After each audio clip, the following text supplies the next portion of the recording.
राष्ट्रपति द्रौपदी मुर्मू ने संसद के दोनों सदनों में अपने संबोधन में सरकार की प्राथमिकताओं पर प्रकाश डाला।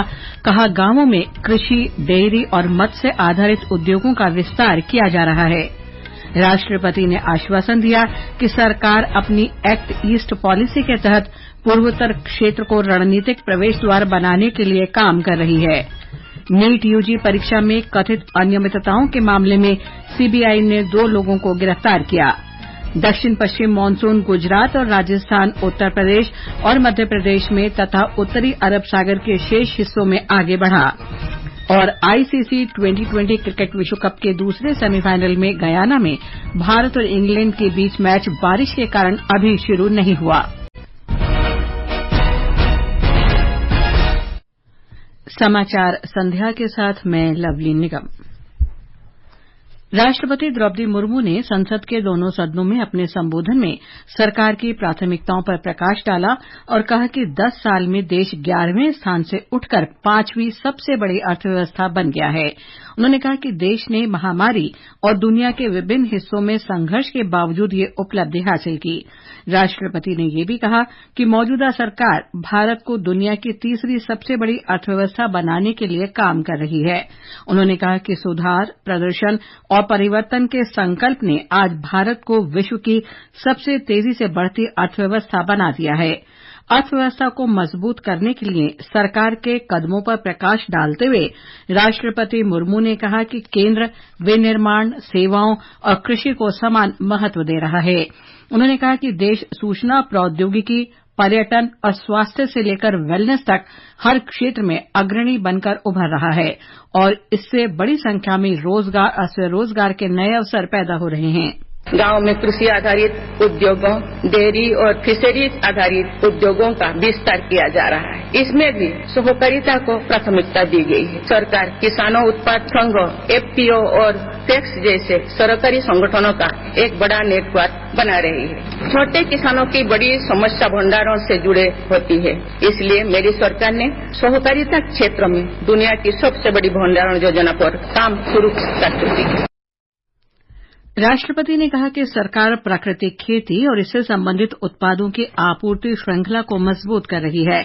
हरित पहल पर राष्ट्रपति ने कहा कि सरकार ने नवीकरणीय ऊर्जा क्षमताओं में भी कई गुना वृद्धि की है और देश अपने जलवायु संबंधी लक्ष्यों को तय करने से पहले ही हासिल कर चुका है।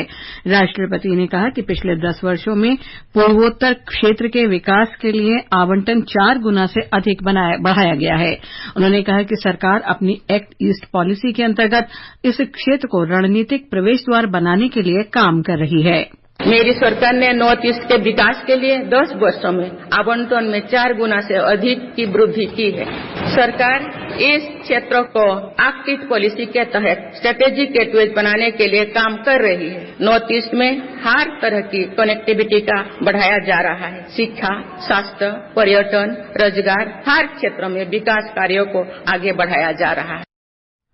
पूर्वोत्तर क्षेत्र के लिए सरकार द्वारा की गई पहलों पर प्रकाश डालते हुए राष्ट्रपति ने कहा कि केंद्र क्षेत्र में स्थायी शांति के लिए काम कर रहा है और पिछले 10 वर्षों में क्षेत्र से संबंधित कई समस्याओं का समाधान किया गया है।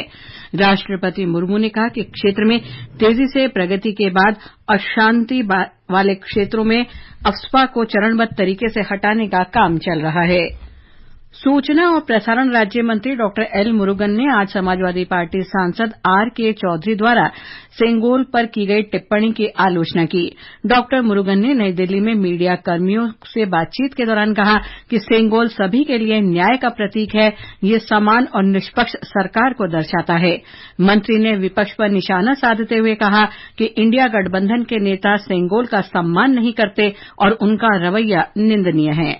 ये सेंगोल तमिल कल्चर है, ये सेंगोल तमिल का संस्कृति है। अभी पॉलिटिक्स करने के लिए समाजवादी पार्टी और इंडिया अलायंस के कोशिश कर रहे हैं। ये पॉलिटिक्स करने चीज से नहीं है, ये सेंगोल है। इस सेंगोल लेके पॉलिटिक्स मत कर लो, तमिल लोग का अपमान मत कर लो।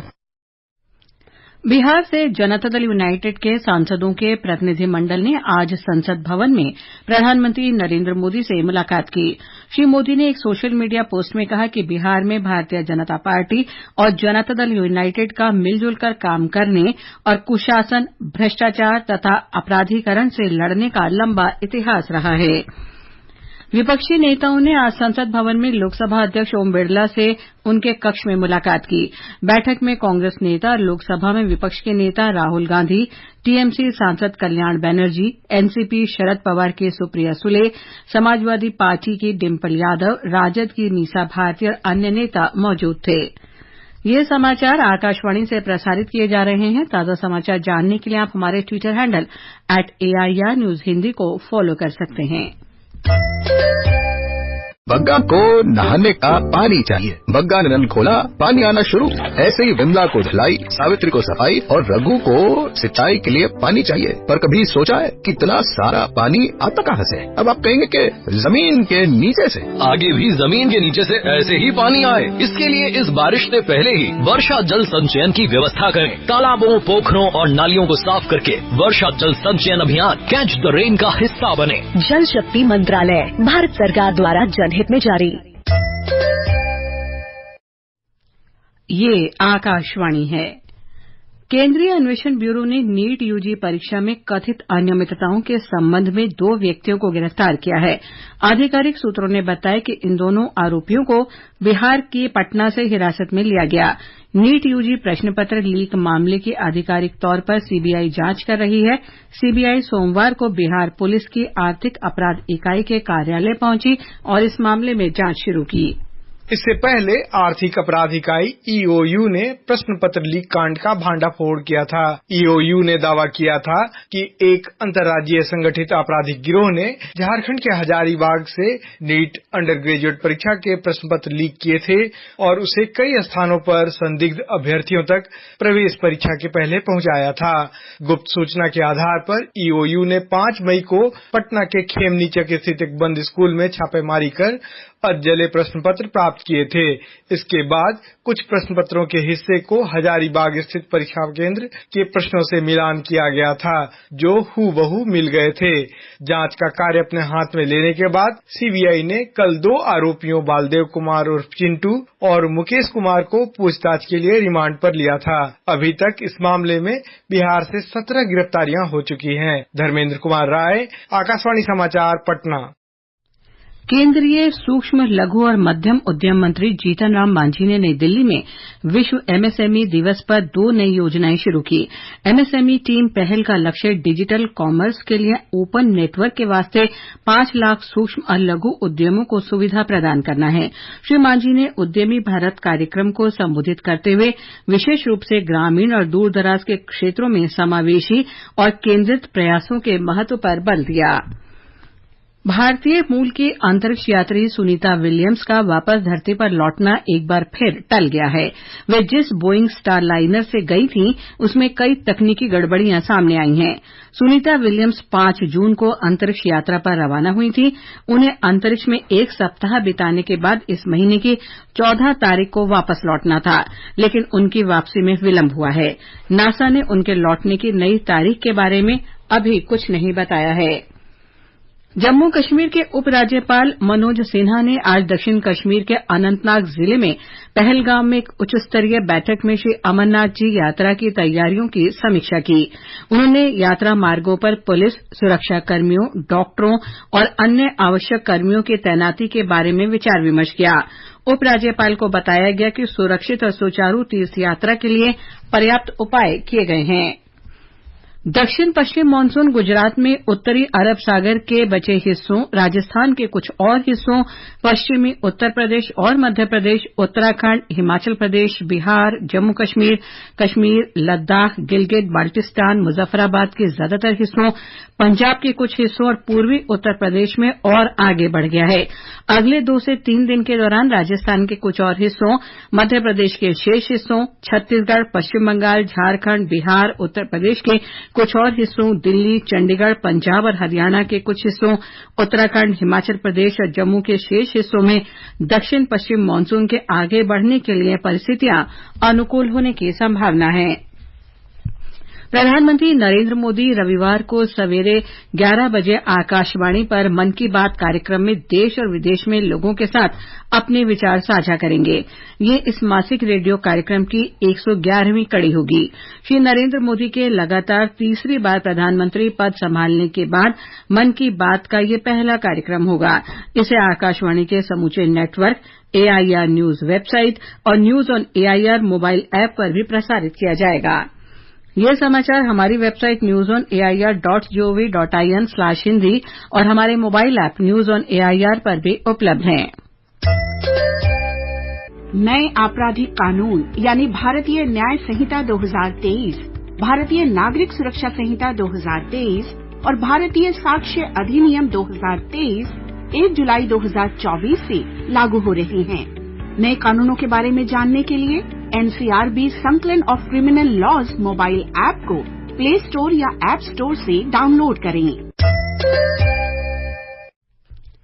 समाचार संध्या में आपका फिर स्वागत है। ICC 2020 क्रिकेट विश्व कप के दूसरे सेमीफाइनल में इंग्लैंड ने टॉस जीतकर पहले गेंदबाजी का फैसला किया है। गयाना में बारिश के बाद मैदान गीला होने के कारण मैच देरी से शुरू हो रहा है। इससे पहले आज सुबह दक्षिण अफ्रीका अफगानिस्तान को 9 विकेट से हराकर फाइनल में पहुंच गई। दक्षिण अफ्रीका पहली बार 2020 विश्व कप के फाइनल में पहुंची है। विश्व कप का फाइनल मुकाबला शनिवार को बारबाडोस ओवल में खेला जाएगा। किरण पहल ने महिलाओं की 400 मीटर स्पर्धा में पेरिस ओलंपिक के लिए क्वालीफाई कर लिया है।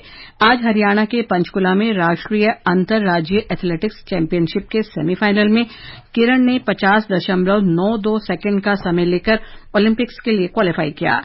महिलाओं की 400 मीटर स्पर्धा में क्वालीफाइंग मार्क 50.95 सेकंड था। महिला क्रिकेट में भारत और दक्षिण अफ्रीका के बीच एकमात्र टेस्ट मैच कल से चेन्नई में खेला जाएगा। इससे पहले भारतीय टीम ने दक्षिण अफ्रीका को एक दिवसीय क्रिकेट श्रृंखला में 3-0 से क्लीन स्वीप किया था। राज्यसभा के सभापति जगदीप धनखड़ ने आज घोषणा की कि संसद के उच्च सदन में आम आदमी पार्टी सांसद संजय सिंह का निलंबन रद्द कर दिया गया है। उन्होंने सदन में कहा कि संजय सिंह को पिछले साल 24 जुलाई को विशेषाधिकार समिति द्वारा अपना निष्कर्ष प्रस्तुत करने तक सदन से निलंबित कर दिया गया था। रांची की विशेष PMLA अदालत ने जेल में बंद झारखंड के पूर्व मुख्यमंत्री हेमंत सोरेन की न्यायिक हिरासत को आज 14 दिन के लिए बढ़ा दिया। सोरेन एक जमीन घोटाले मामले में रांची की बिरसा मुंडा सेंट्रल जेल में बंद हैं। श्री सोरेन और 11 अन्य आरोपियों को वीडियो कॉन्फ्रेंसिंग के माध्यम से विशेष अदालत के समक्ष पेश किया गया। मामले की अगली सुनवाई 11 जुलाई को होगी।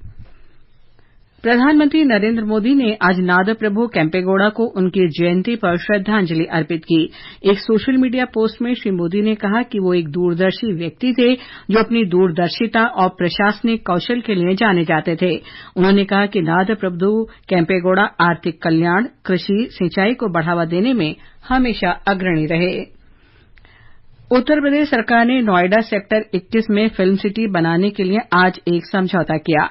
यह समझौता यमुना एक्सप्रेसवे, औद्योगिक विकास प्राधिकरण और मशहूर फिल्म निर्माता बोनी कपूर और आशीष भूटानी की कंपनी बेबू प्रोजेक्ट्स LLP के बीच हुआ है।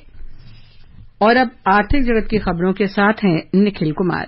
बॉम्बे स्टॉक एक्सचेंज का संवेदी सूचकांक आज 569 अंक की बढ़त के साथ 79,243 अंक पर जाकर बंद हुआ। वहीं नेशनल स्टॉक एक्सचेंज का निफ्टी 176 अंक ऊपर चढ़कर 24,045 पर पहुंच गया। विदेशी मुद्रा बाजार में आज ₹83.46 के स्तर पर बंद हुआ। वहीं ब्रेंट कच्चे तेल की कीमत $85.69 प्रति बैरल पर थी।